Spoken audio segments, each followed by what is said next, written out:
Hello everyone, welcome back to my channel. বহুত দিনৰ মূৰত আকৌ এটা ভিডিঅ' বনাইছোঁ আপোনালোকলৈ বুলি। এফালে যাম আজি, ক'ত যাম অলৰেডি থাম্বনেইল লাগি গম পাইছে চাগে। বহুত দিনৰ এটা আশা পূৰণ কৰিবলৈ গৈ আছোঁ। যাম বুলি ভাবি থকা যায়, মানে সময় সুবিধা নিমিলে, চ' যোৱা নহয়। কিন্তু আজি যাবলৈ ওলাইছোঁ যদিও মানে ৰাতিপুৱাৰ পৰা বৰষুণ, ৰাতিৰ পৰাই ইমান বৰষুণ পৰি আছে, কিন্তু তথাপিতো যাম। আৰু চাই লওঁ অলপ টাইম বৰষুণ কিমান কি হয়, কিন্তু যাম আজি। আৰু চ' দেৰি নকৰোঁ, ৰেডি হওঁগৈ। বৰষুণ এৰিলে ৰেডি হৈ গ'লোঁ পূৰা, এতিয়া যাবলৈ আহিছোঁ। বৰষুণ বাৰু নাই এতিয়া, ভাগ্যক্ৰমে। খালি বৰষুণে বতাই কিবা কৰিলেই হয় যাতে আৰু বৰষুণ নপৰক। এতিয়া আমি যাবলৈ একদম পূৰা ৰেডি, বসুন্ধৰী থানলৈ। চ' বলক। এতিয়া আমি আহি আমচৈ চাহ বাগান পালোঁহি। চাওকচোন, গোটেই একদম চকুৰে নেদেখালৈকে চাহ বাগানৰ সেউজীয়া, একদম সেউজীয়াই। আৰু এইটো ৰাস্তাৰে আহি এইকাৰণেই ভাল লাগে যে ইয়াত হয়তো সেউজীয়া গছ গছনি দেখিব, নহ'লে বা চাহ বাগানখন, মানে মনটোৱে কিবা এটা ভাল লাগি যায়। ইমান ধুনীয়া প্ৰাকৃতিক এটা পৰিৱেশ, যিটো মানে আজিৰ দিনত প্ৰায় নাইকিয়া নিচিনা। গোটেই যিহেতু বৰষুণো পৰিছিল, তো সেউজীয়া ৰংটো কাঢ়া হৈ গৈছে। আৰু সেইফালে চাওকচোন, এটা ধুনীয়া পাহাৰ আছিলে, যিটো বৰষুণ পৰাৰ কাৰণে ডাৱৰবোৰ তললৈ নামি আহিল আৰু পাহাৰটো প্ৰায় নাইকিয়া নিচিনাই কৰি পেলালে। কিন্তু যি নহওক, বতৰটো ঠাণ্ডাৰ কাৰণে আমাৰ যাত্ৰা শুভ হৈছে অলপমান, নহ'লে ইমান গৰম, মানে কি ক'ম আৰু। সেইটো হৈছে চাংঘৰ, হাতী খেদিবৰ কাৰণে মানুহ থাকে তাত।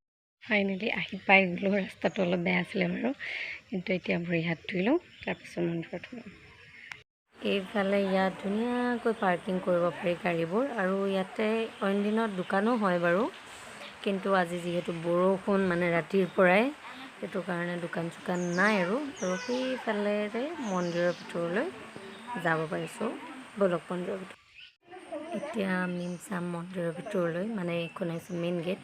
ধুনীয়াকৈ লিখা হৈ আছে ঐতিহ্যমণ্ডিত শ্ৰী শ্ৰী মা বসুন্ধৰী থান, আৰু গেটৰ লগতে ধুনীয়াকৈ দুটা সিংহ বনোৱা হৈ আছে। আৰু এতিয়া আমি যাম মন্দিৰৰ ভিতৰলৈ।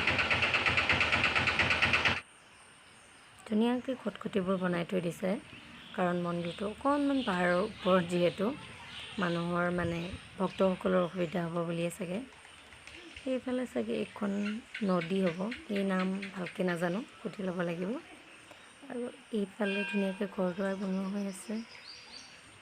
মন্দিৰটো অকণমান পাহাৰৰ ওপৰত আচলতে, সেইটো কাৰণে বৰষুণ পৰি গোটেই শিল চিলবোৰ পিছল হৈ আছে আৰু পূৰা।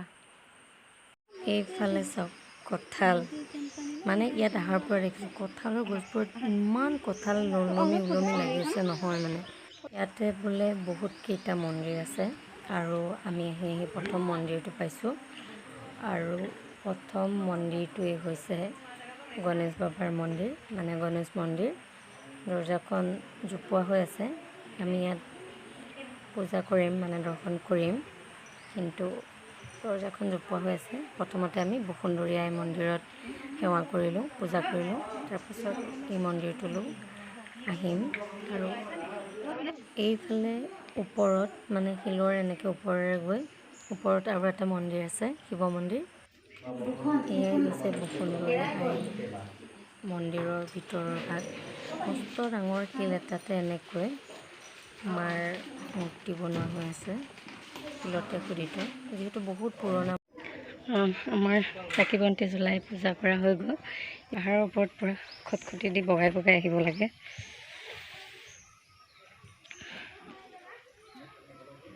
আমি সেইফালৰ পৰা উঠি আহি আছোঁ।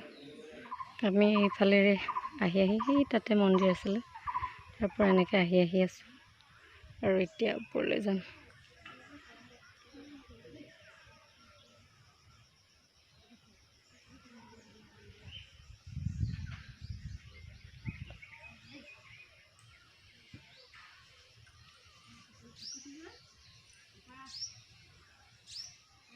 আমি শিৱ মন্দিৰত পূজা কৰিলোঁ, কৰি এতিয়া আমি আহি আছোঁ বাকী তললৈ, বাকী তাতো মন্দিৰ আছে, তো পূজা কৰিম।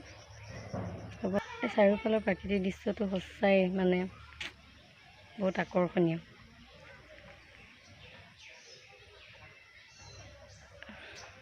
পাহাৰৰ ওপৰত মন্দিৰবোৰ ধুনীয়াকৈ, সিফালে সেইটো এটা মন্দিৰ এনেকৈ আছে, তাতো যাম। এয়া হৈছে বসুন্ধৰী আই মন্দিৰৰ পিছফালৰ অংশ, মানে ইয়াতো এটা মন্দিৰ আছে ইফালে, আৰু তালৈকো যাম বাৰু। এইটো হৈছে দানপাত্ৰ, ইয়াত ধুনীয়াকৈ মানে বহা মেলাৰ ব্যৱস্থা কৰি দিছে। ভক্তসকল আহিলে গৰমৰ দিনত ধুনীয়াকৈ গছৰ তলত বহিব পাৰিব। আৰু সেইখন হৈছে বৰপানী নদী, মই ভাবিছিলোঁ কপিলি, নহয় এখন বৰপানী নদী বোলে। আৰু ধুনীয়াকৈ গছ চছ আছে, মানে ঠাণ্ডা পৰিৱেশ, আৰু ইয়াতে বহিব পৰা ধুনীয়াকৈ ব্যৱস্থা কৰি দিছে। আৰু ইফালে উঠি পেলাই ধুনীয়াকৈ নদীৰ ভিউ ল'ব পাৰি। আৰু এইফালে এতিয়া আমি যাম মন্দিৰলৈ, ইয়াতো মন্দিৰত এবাৰ দৰ্শন কৰি আহোঁ। এইটো হৈছে গণেশ বাবাৰে মন্দিৰ, আৰু ইয়াতো এটা সেৱা লৈ লওঁ। সকলোকেইটা মন্দিৰতে পূজা কৰা হৈ গ'ল আমাৰ। এতিয়া অলপ বহি লৈছোঁ। সকলোৱে জানে চাগে, বা কিছুমানে নাজানিবও পাৰে যে তিৱা ৰজা জোঙাল বলুৱে সদায় আহি এই বসুন্ধৰী আই থানত পূজা কৰিছিল, আৰু বসুন্ধৰী আইৰ কৃপাতে তেওঁ দেউলাংখুইখন পাইছিলে। জানেই চাগে, বহুতে পঢ়িছেই চাগে কিতাপত। আৰু বহুত দিনীয়া এটা আশা আছিলে যে আহিম এই মন্দিৰলৈ। সৰুৰ পৰা দেউতাৰ মুখত শুনি থাকোঁ এই মন্দিৰটোৰ কথা, কিমান মহিমা আছে এই মন্দিৰৰ, তো কেতিয়াও অহা হোৱা নাছিলে। আৰু আজি ফাইনেলি আহিলোঁ।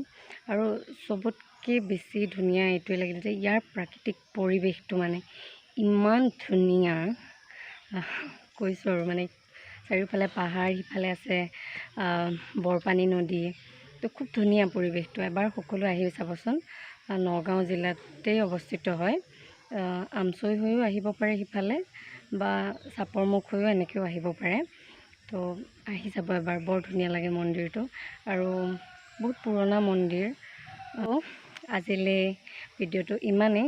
যদি ভিডিঅ'টো ভাল লাগিল তেতিয়াহ'লে লাইক, কমেণ্ট, শ্বেয়াৰ কৰি দিব। ভিডিঅ'বোৰ ভাল লাগে তেতিয়াহ'লে মোৰ চেনেলটো ছাবস্ক্ৰাইব কৰি দিব। Thank U.